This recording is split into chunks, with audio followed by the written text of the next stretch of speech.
Buen día, gente, buen día. Soy el pastor Joven Noguera. Estoy comenzando el Rompiendo Cadenas de hoy. Mi cariño a los amigos que se me están acercando, también a la gente de Columbia FM. Espero que este sea un tiempo de crecimiento, de alegría, de gozo, que su corazón esté bien y que tenga por lo menos la disposición de captar algo de la palabra del Señor para su corazón.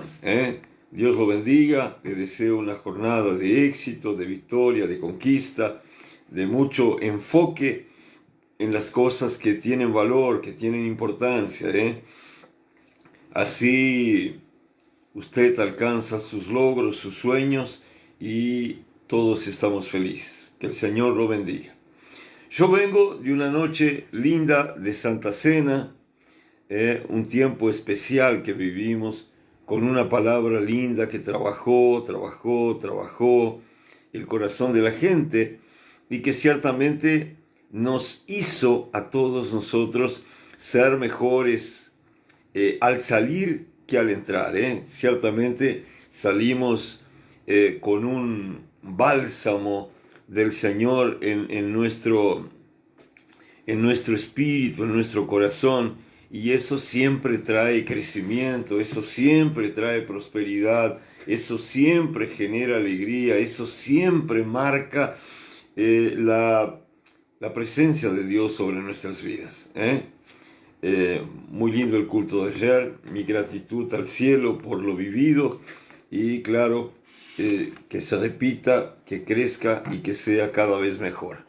Amigos, por acá Fernando Rodríguez en resaca de whisky. Me contaron. Santiago de los Santos, buen día pastor, bendecida semana para usted y todos. Acá tengo a Sergio y Lorena en Isla Viera con su saludo. Pamela Micaela, muy buenos días, que me dice: pastor, bendiciones, cultazo, real, palabra poderosa. Es verdad, linda palabra. Diana Polo Castro, buenos días, pastor. Mónica Costa, buen día, bendiciones, MBC. Y Walter Fernández también por acá presente. Cris Marisol, buen día, pastor, presente. Con Carol, con Caleb. Ahí está. Los amigos a la vuelta. Quiero comentar, eh, quiero comentar algo que tengo en mi corazón para compartir. Lo había llamado nuestras distracciones. Y luego se fue la internet, se me apagó el comienzo y el video quedó sin bautizar, pero cuando termine le pongo el nombre. Nuestras distracciones. Jesús Ribeiro por acá, buen día, mi pastor al escucha, palabra linda, el fuego que arda, ahí está. Amados, ¿qué es distraerse? Distraerse es perder el foco, ¿no? Dejar de estar enfocado en las cosas que antes ocupaban nuestra atención, que eran nuestras metas, que eran nuestros propósitos, que eran los puntos en nuestro futuro que deseábamos alcanzar.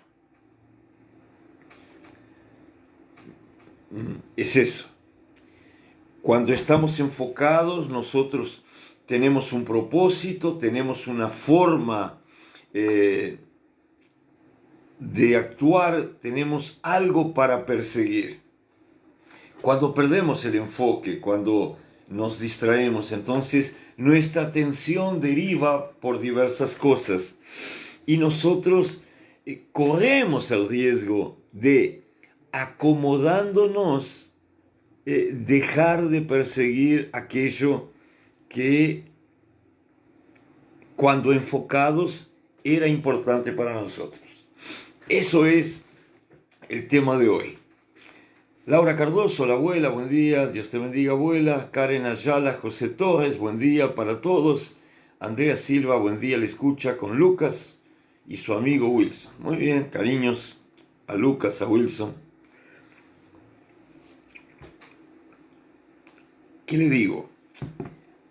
Hay momentos en que Dios, teniendo un plan para nuestras vidas, un proyecto para nuestras vidas, nosotros nos encajamos en ese plan y avanzamos rápidamente por el camino que nos lleva a la meta.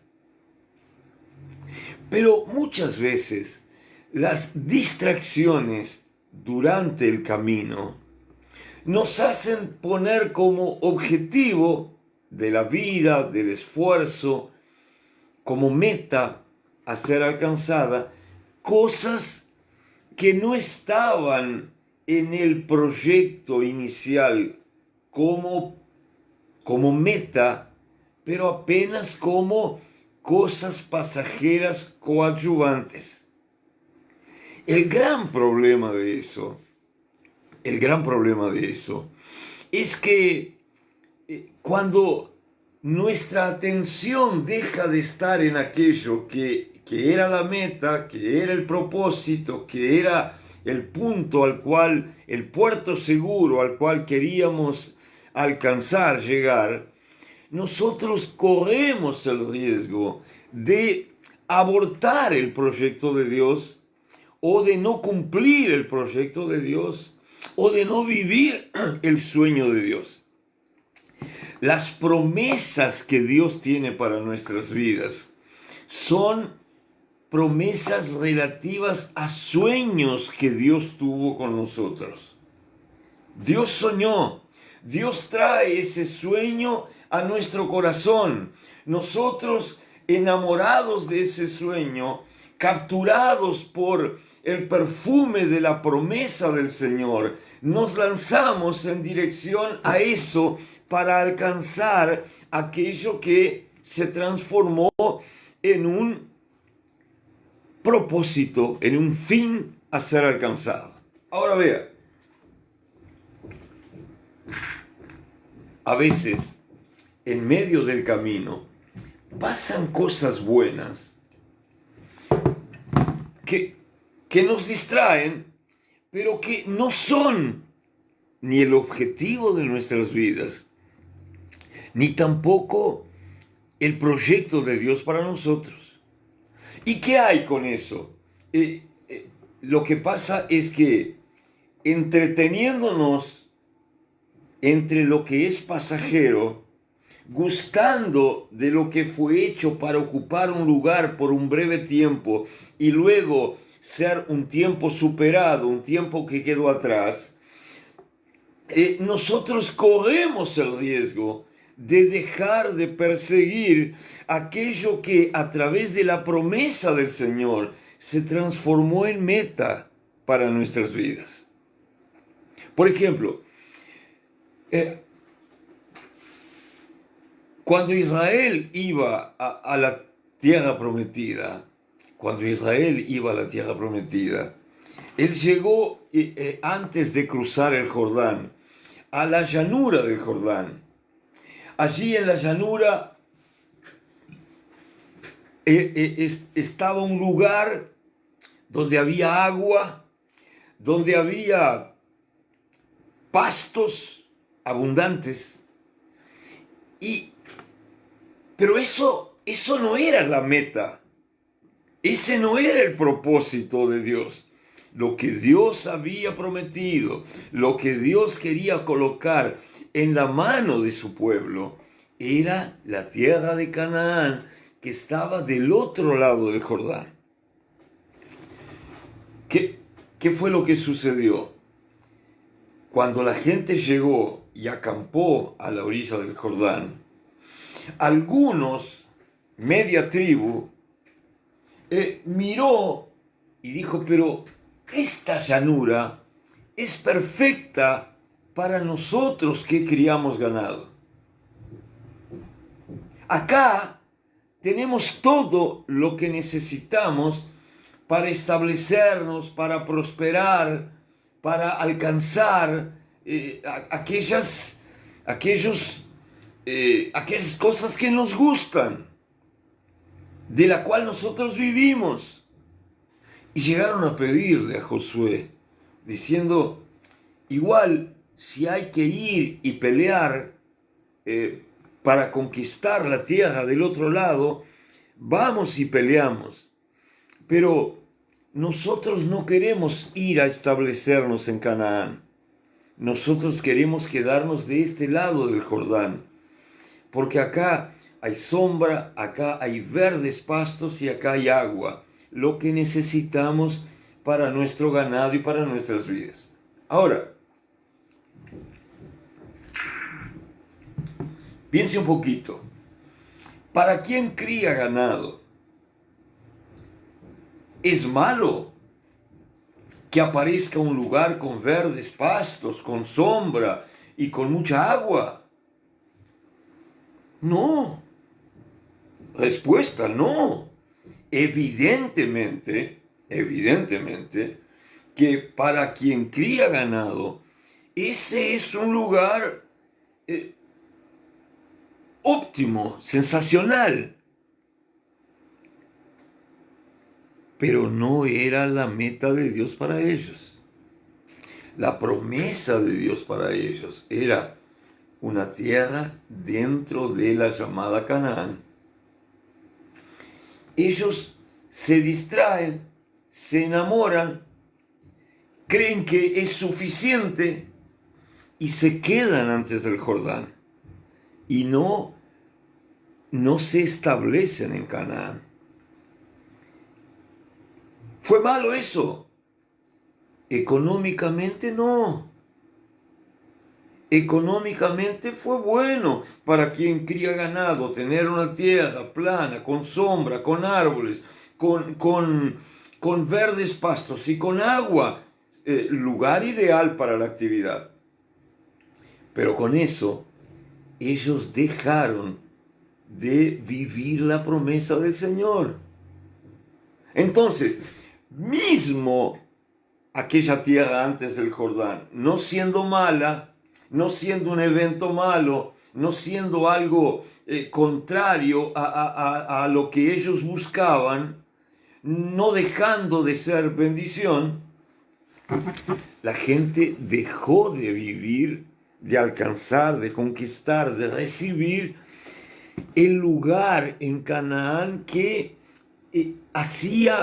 que era la promesa de Dios para su vida.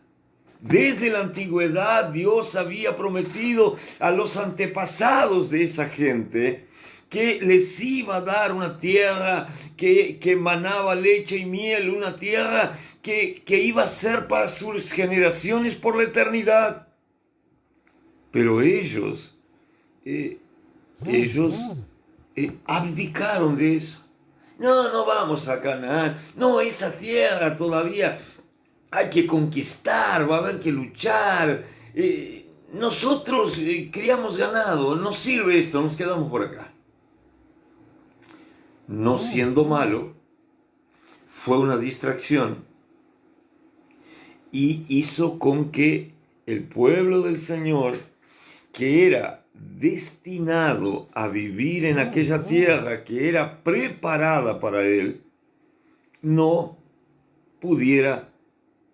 llegara a vivir allá. Creo que me entendió. Así en la vida de la persona. Por ejemplo, yo estaba mirando José ahora en Génesis, la historia de José, y yo estaba leyendo toda la historia de José. Y José comienza a tener sueños. Comienza a tener sueños que hablaban de jerarquía, que hablaban de estar arriba, que hablaban de tener gobierno y poder, que hablaban de llegar a una posición social, política, que iba a ser en mucho superior a la posición que sus hermanos iban a ocupar. Usted conoce la historia. José empieza a contar y comienza a decir, soñé esto y soñé aquello. Y esos sueños comenzaron a molestar a los hermanos de José.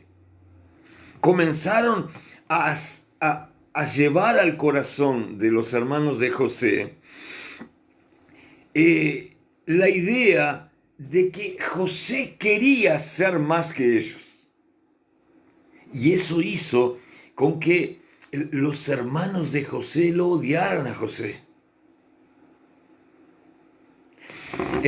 Eso hizo con que los hermanos de José quisieran deshacerse de José, matarlo, dejarlo por el camino, hacerlo desaparecer, porque aquella postura, aquellos sueños, la forma en que él hablaba, la forma en que él se mostraba diferente, era perjudicial, era malo para sus hermanos. Pero los sueños que José soñaba eran sueños de Dios. Dios tenía ese sueño con José. Dios había elegido a Josué. Dios había determinado que Josué iba a ser gobernador en un imperio grande, en una tierra poderosa y rica. Y cuando a Dios se le antoja trabajar por algo, no hay quien pueda impedir. La Biblia ya dice eso. Ahora, entonces, José estaba en la casa de su padre. José estaba distante del lugar donde iba a brillar, distante del tiempo donde iba a brillar, distante de la posición en donde iba a brillar.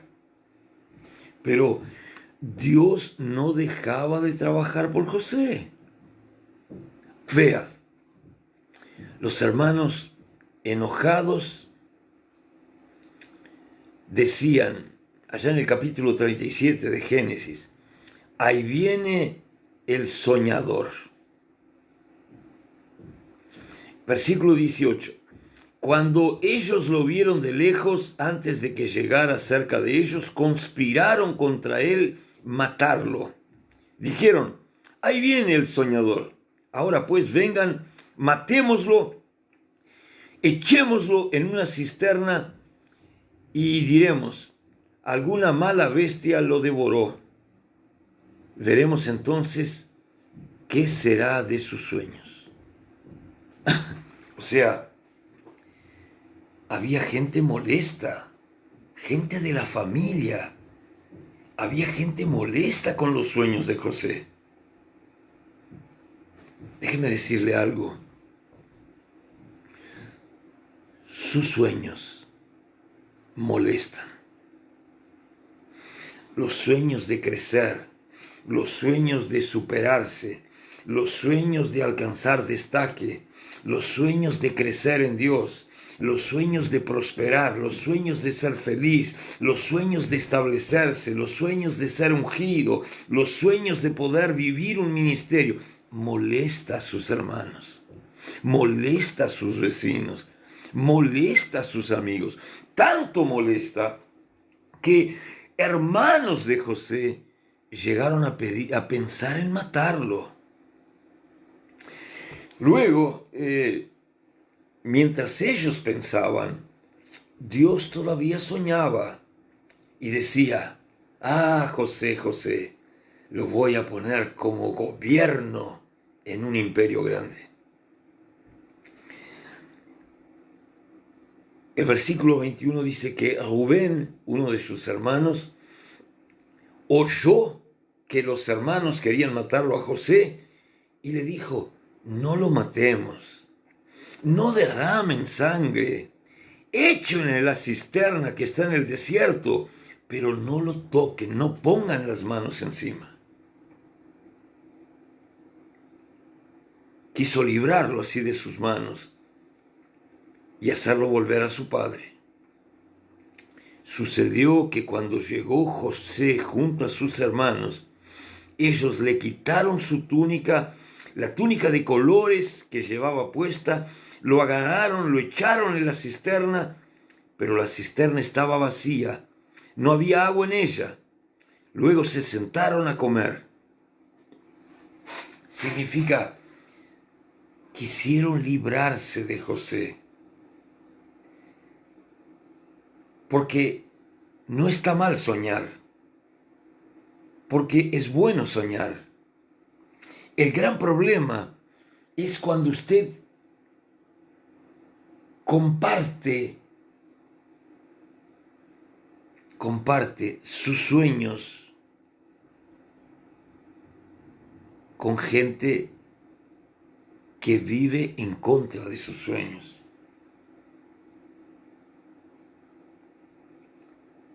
Hay sueños que usted tiene que soñar con Dios en el secreto de su corazón. Ya vi gente soñar, un día voy a vivir en una casa de 2 pisos. Y dice, no, mi meta es un día poder tener una casa de 2 pisos. Me encanta. Y mucha gente dice, pero ¿quién es este para vivir en una casa de 2 pisos? Yo pregunto, ¿en qué molesta que alguien tenga una casa de 2 pisos? En nada a nadie. Pero hay gente que se va a oponer a los sueños de esa persona de vivir un día en la casa de 2 pisos.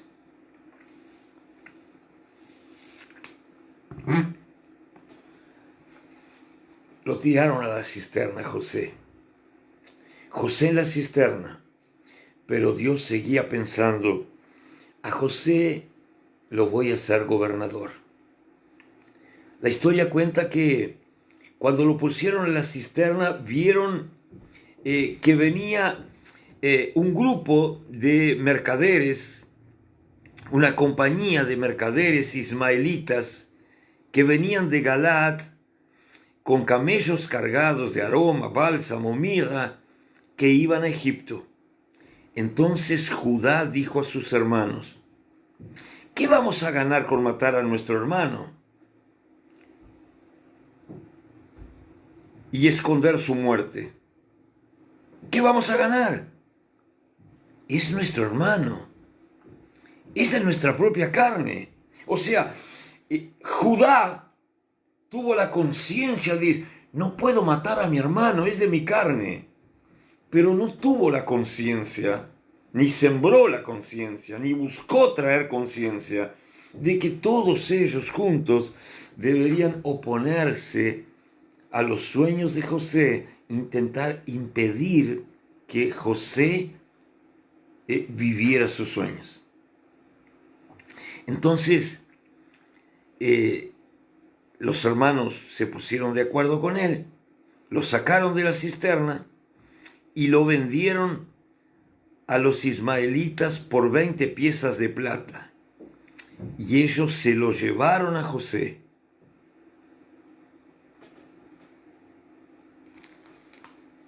Se libraron de José.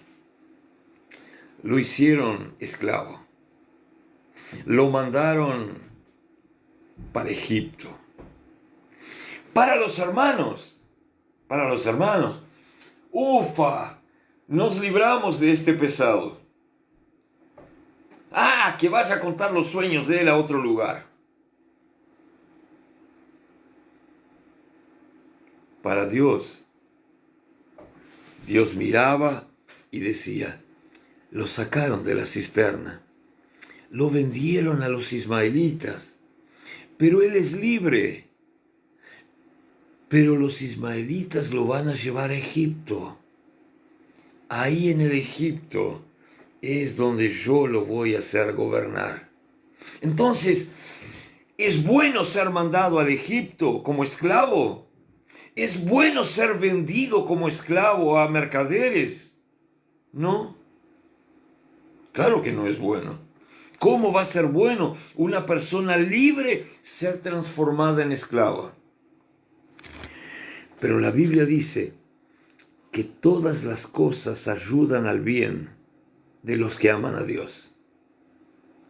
Entonces, lo que podía ser una artimaña de los hermanos para librarse de José, para Dios era, ahora José está más cerca del lugar donde yo lo voy a levantar.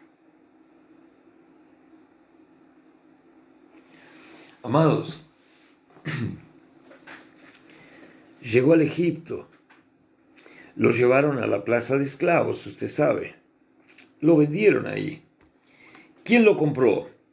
Lo compró Potifar. Potifar era un hombre poderoso, era un oficial del faraón, era capitán de la guardia. El capítulo 39 de Génesis cuenta eso. Dice que Potifar lo compró de los ismaelitas que lo habían llevado al Egipto. La Biblia dice, pero Jehová estaba con José. Y José llegó a ser un hombre próspero y vivía en la casa del egipcio, su amo. Y vio su amo que Dios estaba con José y que Dios lo hacía prosperar. Así que José encontró gracia a los ojos y lo servía. Y Potifar lo hizo mayordomo de su casa. Mire, una cosa es ser esclavo para cargar piedras. Una cosa es ser esclavo gerente de una gran fortuna en la cual su amo es un hombre poderoso, vivo, inteligente. José prosperó porque Dios estaba con él. Entonces vea, José empezó a crecer y quedó tranquilo. Bueno, estoy en la casa de Potifar, tengo una buena casa, tengo una buena cama, tengo una buena ducha, me visto bien, estoy en un lugar donde como bien, estoy en un lugar donde estoy prosperando. Mis hermanos pensaron que me iban a hacer mal, transformándome en un esclavo y vendiéndome a los ismaelitas que me trajeron al Egipto. Pero miren, yo estoy mejor que ellos. José empezó a acomodarse.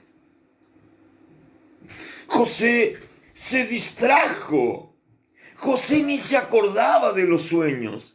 Porque hay momentos en que circunstancias buenas en medio a nuestro avanzar nos distraen y nos hacen perder el foco de aquello que antes era nuestro destino.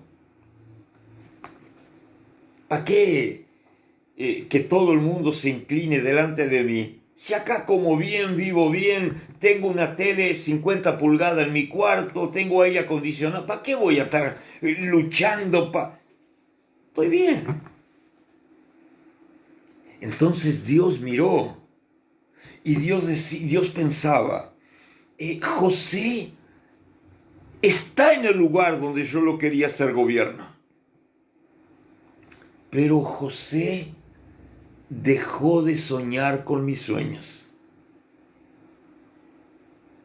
Josué dejó de soñar mis sueños.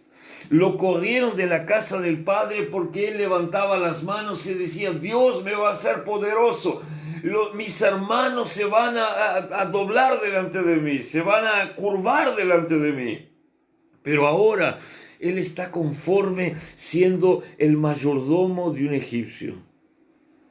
Que no es malo porque vivía bien, porque tenía una infraestructura buena, porque era bien tratado, porque comía bien. Pero convengamos, estaba lejos del sueño de Dios para su vida. Entonces, Dios pensó, ¿cómo lo voy a sacar? Lo tengo que sacar de esa casa.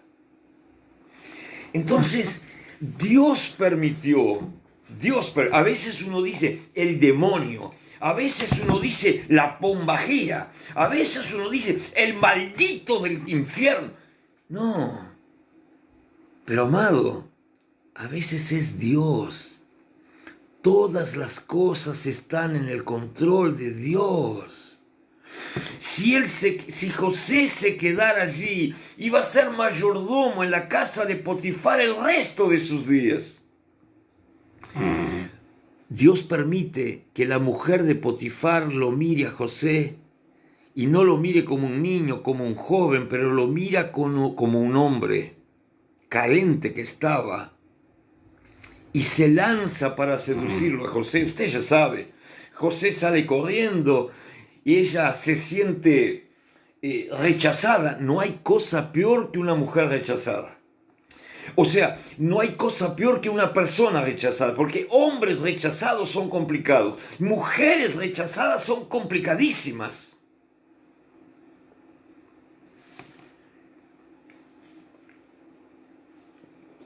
Como ella vio que no iba a poder tener a José,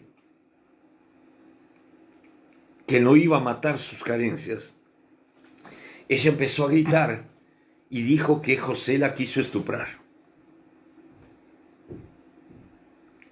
Vino Potifar, tan luego la mujer de quién, lo mandó a la cárcel. Y usted puede preguntar, ¿qué Dios es ese que dejó a su soñador lanzar en la cisterna, que dejó a su soñador ser vendido como esclavo, que dejó a su elegido ser transformado en un mayordomo y ahora lo deja ir a la cárcel? ¿Qué Dios es ese? Yo le respondo, ese Dios es el Dios de conexiones. Se me fue la imagen de la cámara, no sé si estoy transmitiendo o no. Si usted puede, si estoy saliendo, me avisa por WhatsApp, porque así sigo y si no, recomienzo. Alguien que me esté mirando, escríbame al WhatsApp para decirme si estoy saliendo todavía. Si no, me voy a quedar hablando solo acá. Entonces, espero, por favor, si alguien me mira, está saliendo. Está bien. Entonces, ¿qué Dios es ese que permitió eso? ¿Usted ya no se preguntó eso? ¿Usted ya no se preguntó, ¿dónde está ese Dios que me dejó pasar por eso? ¿Qué Dios es ese? Yo le respondo, ese Dios es el Dios de conexiones. ¿Por qué? Porque en la casa de Potifar, José estaba distraído, acostumbrado, acomodado, y nunca iba a ser conectado al gobierno del Egipto. Pero en la cárcel habían conexiones. Usted sabe la historia. José llega a la cárcel y rápidamente asume y comienza a mandar a los presos. Y rápidamente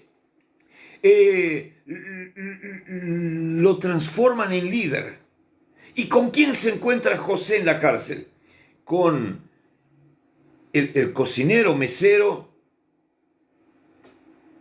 y con el panadero. Dos serviciales que injustamente estaban en la cárcel y que habían servido justamente al faraón del Egipto.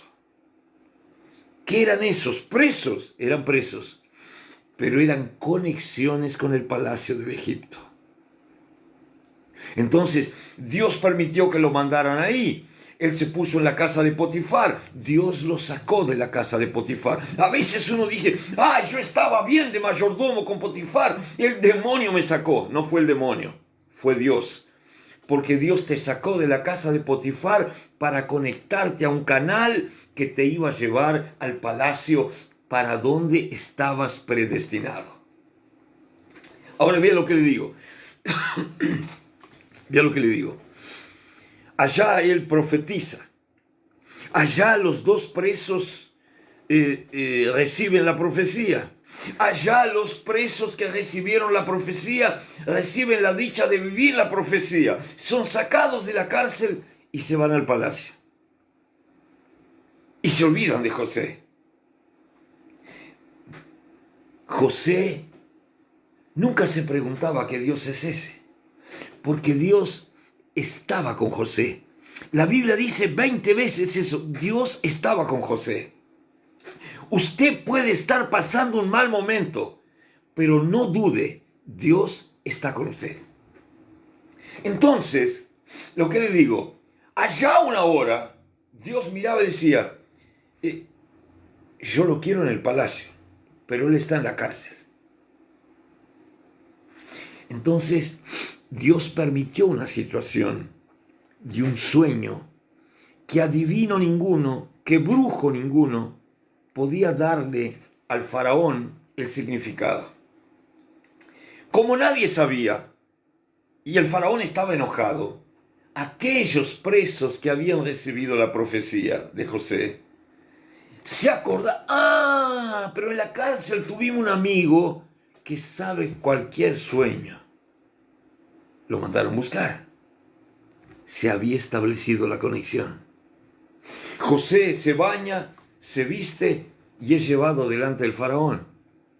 El faraón le cuenta el sueño y José dice, es fácil, faraón, tu sueño significa esto. Era el sueño de las siete vacas flacas que se comían a las 7 vacas gordas. ¿Se acuerdan? Hablaban de 7 años de abundancia y hablabas de 7 años de hambre que vendrían después. Esa fue la revelación que lo transformó a José en gobernador del Egipto. O sea, ¿dónde estaba José? En la casa de su padre. ¿Dónde Dios soñó con José? En el palacio del faraón gobernando el Egipto. José estaba viviendo el sueño de Dios. El problema, hermano, amigo, es que para usted vivir el sueño de Dios, a veces usted tiene que pasar por cosas. Usted tiene que pasar por situaciones que usted no entiende, que usted no se agrada, que usted puede reclamar, que usted puede pensar que está todo mal y que Dios lo dejó. En verdad, Dios no lo dejó.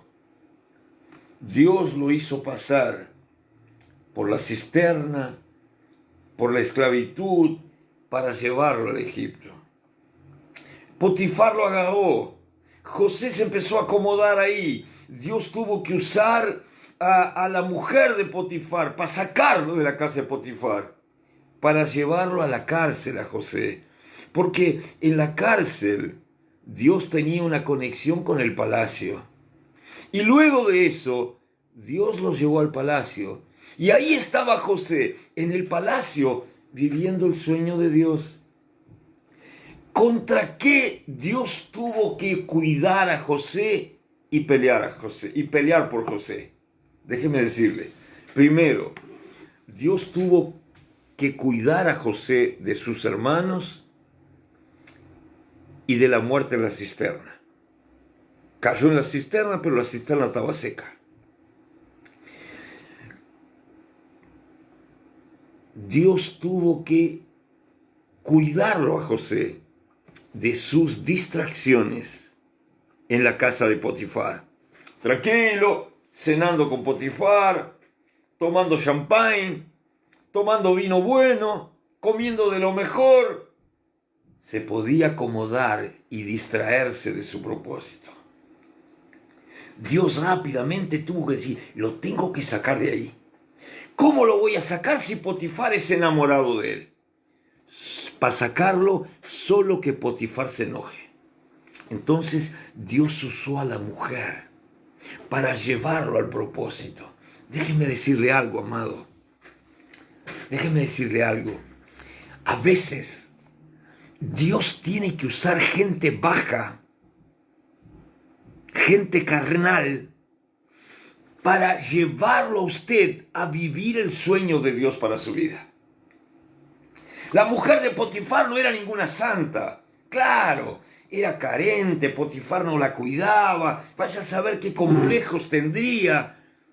Y en esa carencia, Dios la usó para sacar a José de la casa de Potifar. No fue el demonio.